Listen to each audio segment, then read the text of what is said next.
રાજકોટમાં વધુ એક પત્ની હત્યાનો બનાવ સામે આવ્યો. ધોરાળા વિસ્તારમાં હાઉસિંગ બોર્ડના ક્વાર્ટર્સમાં આ ઘટના બની હતી. 27 વર્ષીય નીલેશ્વરીની પતિ યોગેશ માવલાએ છરીના ઘા મારીને હત્યા કરી હતી. બંનેની ઇન્સ્ટાગ્રામ પર ઓળખ થઈ હતી અને 4-5 વર્ષ પહેલા તેમના લવ મેરેજ થયા હતા. છેલ્લા ઘણા સમયથી તેમની વચ્ચે માથાકૂટ ચાલતી હતી. પત્ની બહેનપણીના ઘરે જતી રહેતા પતિએ મનાવી, પરંતુ નહીં માનતા પતિએ ઉશ્કેરાઈને છરી વડે તેના પર હુમલો કર્યો હતો. પોલીસે હાલ આરોપી પતિને ઝડપી પાડ્યો છે. પૂર્વ વિભાગ એસીપી બીવી જાદવના ચાર્જમાં એસીપી બારૈયા દ્વારા આ માહિતી આપવામાં આવી છે. ઉલ્લેખનીય છે કે રાજકોટમાં એક મહિનામાં પત્ની હત્યાનો આ બીજો બનાવ છે. રાજકોટ શહેરના ધોરાડા પોલીસ સ્ટેશન વિસ્તારમાં ગઈકાલે એક હત્યાનો બનાવ બનવા પામેલો છે. એમાં વિગત જોતા મરણ જનાર નીલેશ્વરી બેન જે છે તે અમદાવાદના વતની છે. એમના આજથી 4 વર્ષ પહેલા આ કામના આરોપી યોગેશભાઈ બાબુભાઈ માવડા જે ભગવતીપરામાં રહે છે એની સાથે પ્રેમ સંબંધે આ લોકો એમને લવ મેરેજ કરેલા હતા. લવ મેરેજ કરનાર લોકો ભગવતીપરામાં સાથે રહેતા હતા. છેલ્લા એકાદ મહિનાથી 15-20 દિવસથી નાની નાની બાબતોમાં નાના મોટા ઝઘડા થાય, હેરાન પરેશાનીનો પતિ કરતા હોય. જેથી 4-5 દિવસ પહેલા મરણ જનાર નીલેશ્વરી બેન એના ઘરેથી જતા રહેલા. એના બેનપણી જે આકાશદીપ સોસાયટી છે ગુજરાત હાઉસિંગ બોર્ડમાં ત્યાં જતા રહેલા.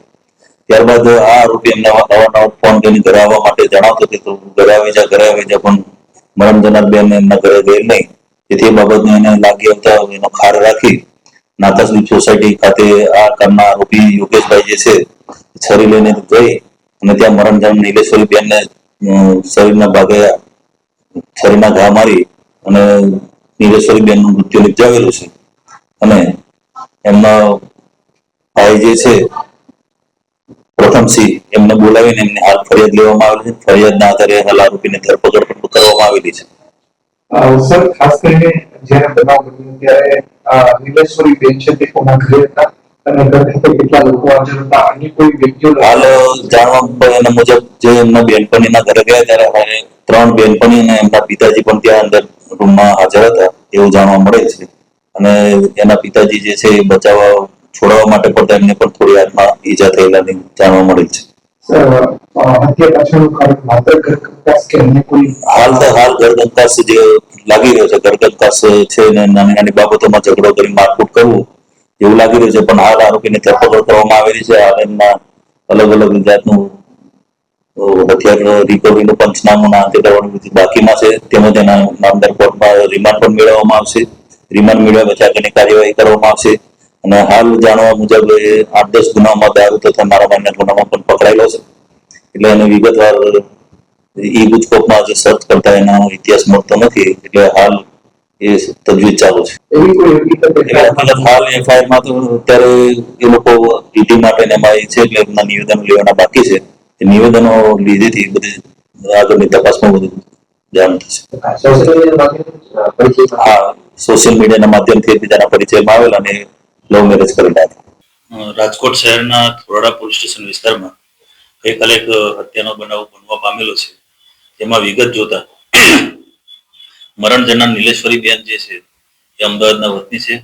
એમને આજથી 4 વર્ષ પહેલા આ કામના આરોપી યોગેશભાઈ બાબુભાઈ માવલા જે ભગવતીપરામાં રહે છે એની સાથે પ્રેમ સંબંધથી આ લોકો એમને લવ મેરેજ કરેલા હતા. લવ મેરેજ કરનાર લોકો ભગવતીપરામાં સાથે રહેતા હતા. છેલ્લા એકાદ મહિનાથી 15-20 દિવસથી નાની નાની બાબતોમાં નાના મોટા ઝઘડા થાય, હેરાન પરેશાનીનો પતિ કરતા હોય. જેથી 4-5 દિવસ પહેલા મરણ જનાર નીલેશ્વરી બેન એના ઘરેથી જતા રહેલા. એના બેનપણી જે આકાશદીપ સોસાયટી છે ગુજરાત હાઉસિંગ બોર્ડમાં ત્યાં જતા રહેલા. ત્યારબાદ આ આરોપી એમને અવારનવાર ફોન કરીને ઘરે આવવા માટે જણાવતો કે તું ઘરે આવી જા, પણ મરણ જનાર બેન એમના ઘરે ગયેલ નહીં. જેથી એ બાબતનો એને લાગી આવતા એનો ખાર રાખી આકાશદીપ સોસાયટી ખાતે આ કામના આરોપી યોગેશભાઈ જે છે છરી લઈને જઈ અને ત્યાં મરણ જનાર નીલેશ્વરી બેનને શરીરના ભાગે છરીના ઘા મારી અને નીલેશ્વરી બેનનું મૃત્યુ નિપજાવેલું છે. અને એમનો ભાઈ જે છે પ્રથમસિંહ એમને બોલાવીને એમની હાલ ફરિયાદ લેવામાં આવેલી છે. ફરિયાદના આધારે હાલ આરોપીની ધરપકડ કરવામાં આવેલી છે. હાલ જાણવા મુજબ જે એમના બેનપણીના ઘરે ગયા ત્યારે 3 બેનપણી અને એમના પિતાજી પણ ત્યાં અંદર રૂમમાં હાજર હતા એવું જાણવા મળે છે. અને એના પિતાજી જે છે એ બચાવવા છોડાવવા માટે પડતા એમને પણ થોડી હાથમાં ઈજા થયેલાની જાણવા મળે છે. હાલ ઘરકંકાસ જે લાગી રહ્યો છે. ઘરકંકાસ છે ને નાની નાની બાબતોમાં ઝઘડો કરી મારકૂટ કરવું એવું લાગી રહ્યું છે. પણ હાલ આરોપીની ધરપકડ કરવામાં આવેલી છે. હાલ એમના અલગ અલગ જાતનું હથિયાર રિકવરીનું પંચનામું ના અંતે કરવાનું બધું બાકીમાં છે. તેમજ એના નામદાર કોર્ટમાં રિમાન્ડ પણ મેળવવામાં આવશે. રિમાન્ડ મેળવ્યા પછી આગળની કાર્યવાહી કરવામાં આવશે. અને હાલ જાણવા મુજબ 8-10 ગુનામાં દારૂ તથા મારામારીના ગુનામાં પણ પકડાયેલો છે. એટલે એને વિગતવાર ઈ ગુજકોપમાં જે સર્ચ કરતા એનો ઇતિહાસ મળતો નથી. એટલે હાલ એ તજવીજ ચાલુ છે. એવી હકીકત હાલ FIR માં તો અત્યારે એ લોકો ઈડી માટે ને એમાં એ છે કે એમના નિવેદનો લેવાના બાકી છે. એ નિવેદનો લીધેથી બધી આગળની તપાસમાં બધું સોશિયલ મીડિયાના માધ્યમથી એકબીજાના પરિચયમાં આવેલા અને લવ મેરેજ કરેલા હતા.